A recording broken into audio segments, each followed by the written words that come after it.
ഇതിന് തന്തൈ പെരിയാറിനോട് ആ പേര് വരാനുള്ള കാരണം അത് തന്നെയാണ് നമ്മളെ ഏറ്റവും കൂടുതൽ പ്രചോദിതമാക്കുന്ന ആ വാക്ക് എന്ന് വെച്ചാൽ ബ്രാഹ്മണരും ക്ഷത്രിയരും വൈശ്യരും ശൂദ്രരും കഴിഞ്ഞാൽ പിന്നെ ജനങ്ങളില്ല.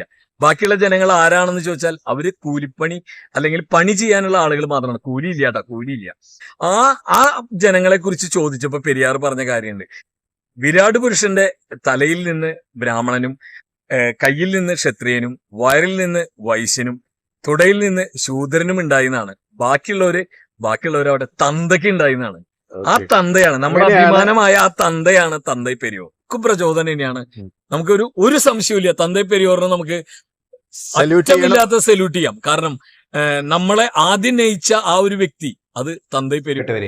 മനുഷ്യരായി ജനിച്ചവർ മനുഷ്യരായി തന്നെ അഭിമാന ബോധത്തോടെ ജീവിക്കണമെന്ന് നമ്മെ പഠിപ്പിച്ച തന്തൈ പെരിയോറിന്റെ നവീകരിച്ച മ്യൂസിയം, നവീകരിച്ച സ്മാരകം ഇന്ന് വൈക്കത്ത് ഉദ്ഘാടനം ചെയ്തിരിക്കുകയാണ്.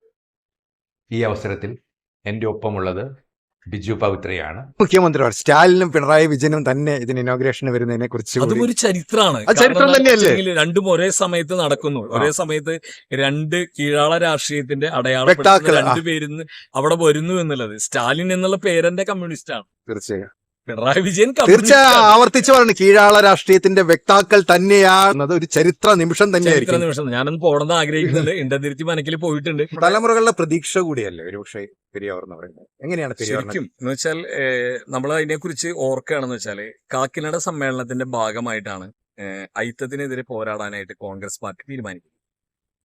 പക്ഷെ പെട്ടെന്നൊരു സമരം ഉണ്ടാവാൻ കാരണം എന്താണെന്ന് വെച്ചാല് ഒരു കോടതിയിൽ കുമാരൻ എന്ന് പറഞ്ഞൊരു വക്കീലിന് അവിടെ അറ്റൻഡ് ചെയ്യാൻ പറ്റാണ്ട് വരികയാണ്. കാരണം രാജാവിന്റെ പിറന്നാളുമായി ബന്ധപ്പെട്ടിട്ട് ഒരു ചെറിയൊരു വാർഷിക ആഘോഷത്തിന്റെ ഭാഗമായി അപ്പോ അതിലേക്ക് കടക്കാൻ പറ്റില്ല, പൊതുവഴിയിലൂടെ പ്രവേശനം നിഷേധിക്കുകയാണ്. അങ്ങനെയാണ് പെട്ടെന്നൊരു സമരത്തിലേക്ക് എത്തിപ്പെടുന്നത്.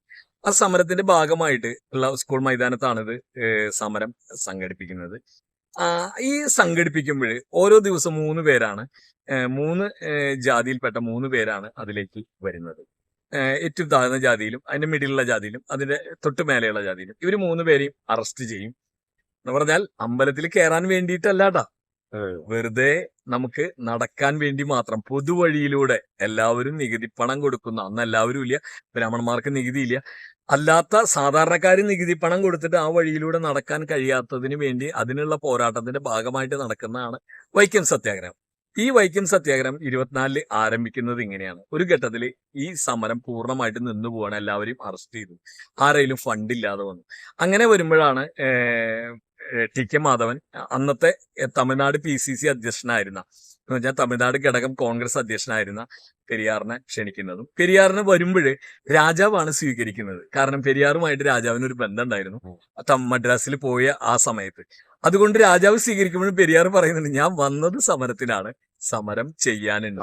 അങ്ങനെ ആ സമരത്തിന് ഇറങ്ങി പുറപ്പെടുകയും സമരം അതിരൂക്ഷമായ ഒരു ഘട്ടത്തിലാണ് മഹാത്മാഗാന്ധിജി വരുന്നതും. നമുക്കറിയുന്ന പോലെ ഇണ്ടന്തിരുത്തി മനക്കിൽ വന്ന് നീലകണ്ഠൻ നമ്പ്യാതിരിപ്പാടിനോട് സംസാരിക്കുന്നതും അതിനുശേഷം രാജാവിനോട് സംസാരിക്കുന്നതും. സമരം തീരുന്നില്ല. യഥാർത്ഥത്തിൽ ഒരു ഒത്തുതീർപ്പ് വ്യവസ്ഥ എന്നുള്ള നിലയ്ക്ക് മറ്റുള്ള വഴിയിലൂടെയൊക്കെ നടക്കാനുള്ള സ്വാതന്ത്ര്യം കിട്ടുമ്പോൾ അതില് പെരിയാർ തൃപ്തിപ്പെടുന്നില്ല. പെരിയാർ തൃപ്തിപ്പെടാതെ PCC അധ്യക്ഷ സ്ഥാനം രാജിവെക്കുകയാണ്. കാരണം ഈ തീരുമാനത്തിന്റെ ഭാഗമായിട്ട് സംശയമില്ല, തന്തൈ പെരിയോറിനെ നമുക്ക് അറ്റമില്ലാത്ത സല്യൂട്ട് ചെയ്യാം. കാരണം നമ്മളെ ആദ്യം നയിച്ച ആ ഒരു വ്യക്തി അത് തന്തൈ പെരിയോർ. എന്തായാലും ബിഗ് സല്യൂട്ട്. Thank you.